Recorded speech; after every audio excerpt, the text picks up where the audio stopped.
एक वक्त था जब जनता दल यू के कुछ वरिष्ठ नेता अपने ही पूर्व राष्ट्रीय अध्यक्ष पर यह आरोप लगाते हैं कि ये पार्टी को ऐसे किए वैसे किए, जिसके कारण पार्टी 43 पे आ गई। जबकि 43 पे आई थी, उसके बाद वो राष्ट्रीय अध्यक्ष बने। लेकिन 43 की संख्या रहते हुए भी 5 वर्षों तक नीतीश कुमार जी मुख्यमंत्री बने रहे। आज तो 85 की संख्या है, काफी मजबूत बहुमत है। फिर किस परिस्थिति में नीतीश कुमार जी को हटाया गया? नंबर, क्या जदयू के अंदर कोई वैसे विश्वस्त लोग नहीं बचे थे पार्टी के लिए जो मुख्यमंत्री की कुर्सी संभाल सके और पूरी पार्टी को लेकर चल सके? जदयू का एक एक कार्यकर्ता जानता है, एक एक लोग जानते हैं, पूरी पार्टी जानती है, पूरे बिहार की जनता जानती है, सब कोई जानता है। और किसी को नाम लेकर मुख्यमंत्री किसका साहब? भारतीय जनता पार्टी का। अब डबल इंजन की सरकार सिर्फ कहने मात्र से नहीं होगी। आदरणीय सम्राट जी को यह ताज नहीं मिला है अभिषेक जी, यह इतना कांटों भरा ताज है।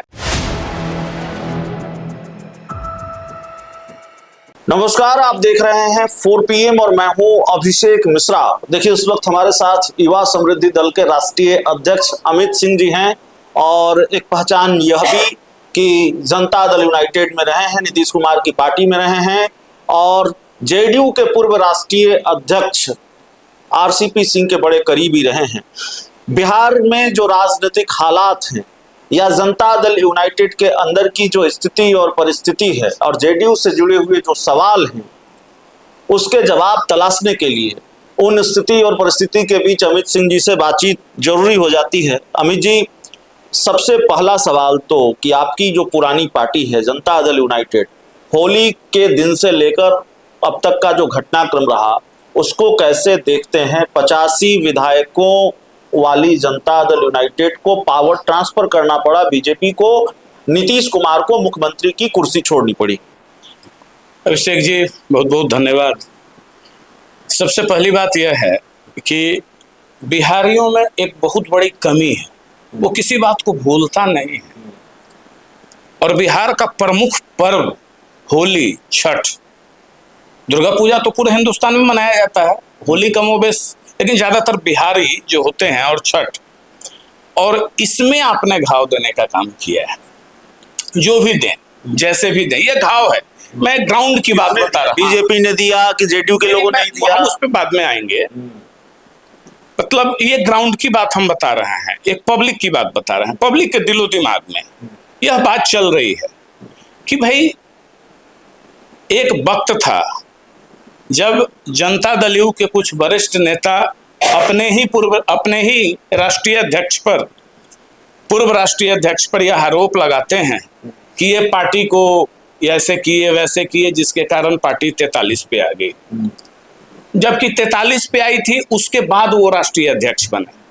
लेकिन 43 की संख्या रहते हुए भी 5 वर्षों तक नीतीश कुमार जी मुख्यमंत्री बने रहे।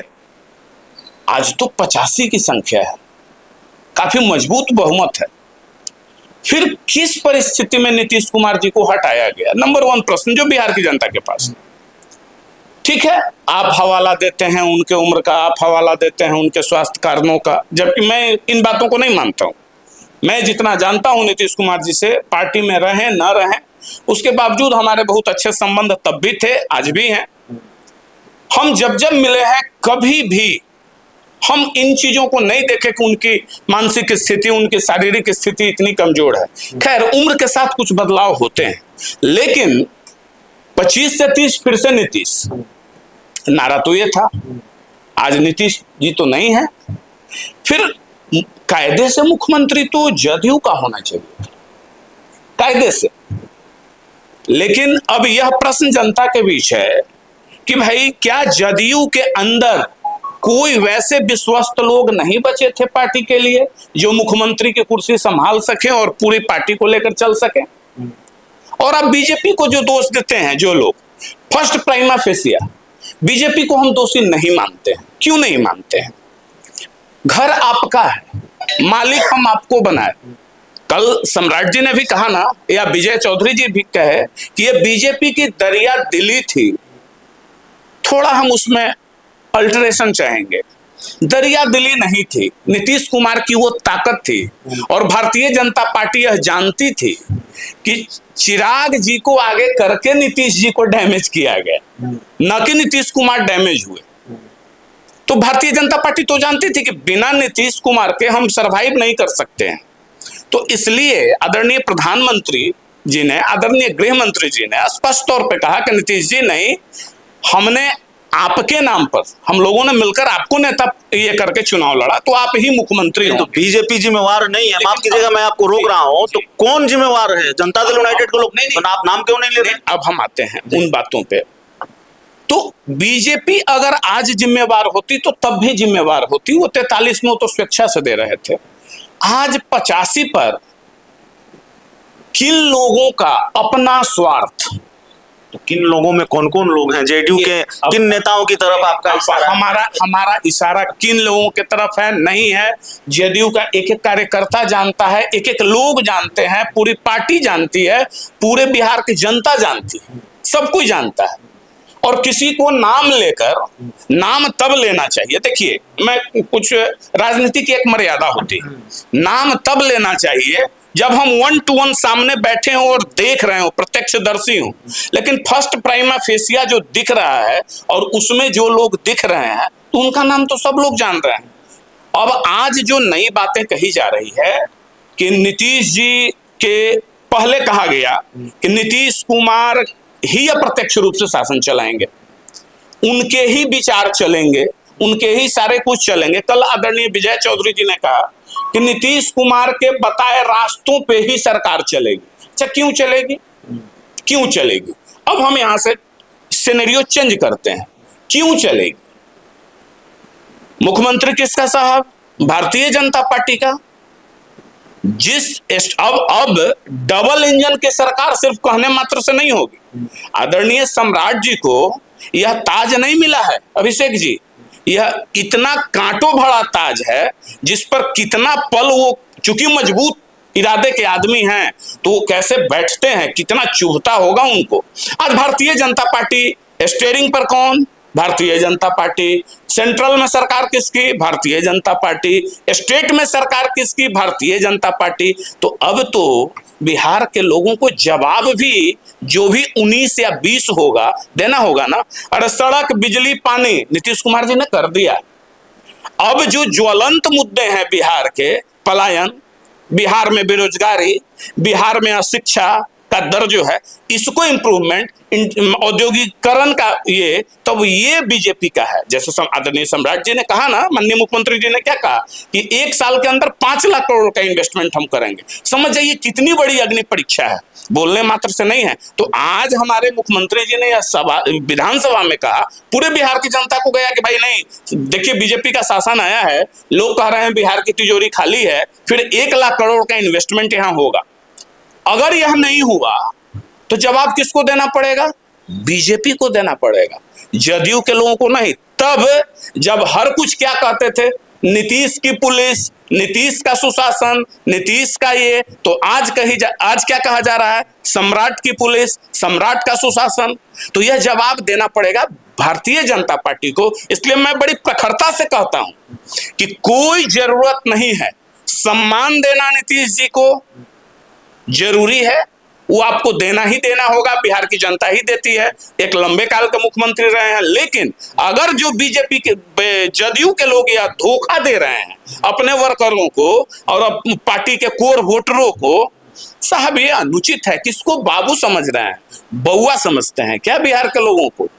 बिहार ही एक ऐसी धरती है जहां जन्म लिया हुआ बच्चा भी ना, चौक चौराहे पे रेड़ी पटरी का दुकान करने वाला भी राजनीति को अच्छे से। जेडीयू में आरसीपी सिंह की घर वापसी किसने रोकी?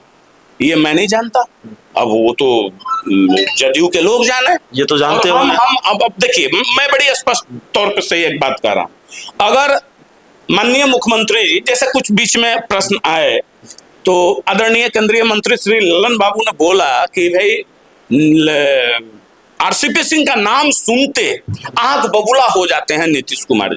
मैं तो नहीं मिला हूं भाई, ललन बाबू सीनियर लीडर हैं, तो एक कंफ्यूजन, हमारा रिक्वेस्ट है, वो काफी सीनियर है, हम उन पर बोले क्या, लेकिन एक रिक्वेस्ट हमारा अवश्य है कि बिहार के लोग, खास करके लव समाज के लोग, इस कंफ्यूजन में जो जी रहे हैं कि भाई जो आरोप भी लग रहा है, अब मीडिया वाले भी आरोप लगा रहे हैं ना कि आरसीपी सिंह जी को आ रहे थे, उनको रोक दिया गया। तो एक बार इसका सबसे सुंदर तरीका है, पब्लिक मंच पे एकदम पब्लिकली आरसीपी सिंह जी के और आदरणीय पूर्व मुख्यमंत्री श्री, अभी भी मुख्यमंत्री वही लगते हैं, पूर्व मुख्यमंत्री श्री नीतीश कुमार जी को आमने सामने करा दीजिए। ललन बाबू इतने तो सक्षम हैं हमारे। क्या होगा अगर आरसीपी सिंह नीतीश कुमार का आमना सामना हो? नहीं, मैं ये कह रहा हूं कि हम आदरणीय ललन बाबू जब ये बोले कि वो आग बबूला हो रहे हैं, तो हम चाह रहे हैं कि ये पूरे बिहार की जनता देख ले, पूरा लौ समाज देख ले, जो अपेक्षा पाले हुए है कि भाई आरसीपी सिंह जी हैं, नीतीश कुमार जी के साथ बहुत तरह की बातें, कंट्रोवर्सी चल रही है। केंद्रीय मंत्री ललन सिंह को चैलेंज कर रहे हैं। नहीं नहीं नहीं, नो चैलेंज नहीं। आप करें बेटा, आप आमने सामने करा कर नहीं नहीं, हम ये नहीं, हम चैलेंज नहीं, अनुरोध कर रहे हैं। वो तो पिता तुल्य हैं, पुत्रवत होने के नाते, भाई उनका उम्र काफी है, वो हमारे पिताजी की उम्र के हैं, तो हम उनको चैलेंज करेंगे, यह संस्कार मेरा नहीं है। हम सिर्फ यह कह रहे हैं कि यह इतनी जो आरोप लग रही है ना जनता दल के नेताओं पे, वो आरोप नहीं लगेगा, सब कुछ समाप्त हो जाएगा, आमने सामने करा दीजिए। अच्छा है पब्लिकली गुस्सा जाए उन पे, कम से कम बिहार की जनता जानेगी तो कि नीतीश कुमार जी आरसीपी सिंह जी को नहीं चाहते हैं। एक आखिरी सवाल है, बिहार के राजनीति के गलियारों में ये चर्चा बहुत आम है, जेडीयू के बड़े नेताओं ने भी ये सवाल उठाया। पूर्व सांसद डॉक्टर अरुण कुमार से हमारी बात हो रही थी, उन्होंने कहा गला फाड़ फाड़ कर कहा जा रहा था 25 से 30 फिर से नीतीश। क्या हुआ उस नारे का क्यों अमल में नहीं लाया जा सका ये नारा?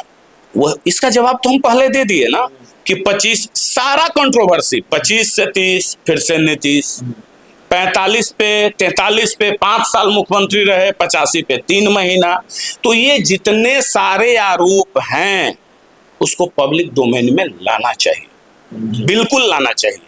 तो चलिए, हमारे साथ अमित सिंह जी थे। इस पूरी रिपोर्ट में इतना ही। बहुत बहुत धन्यवाद।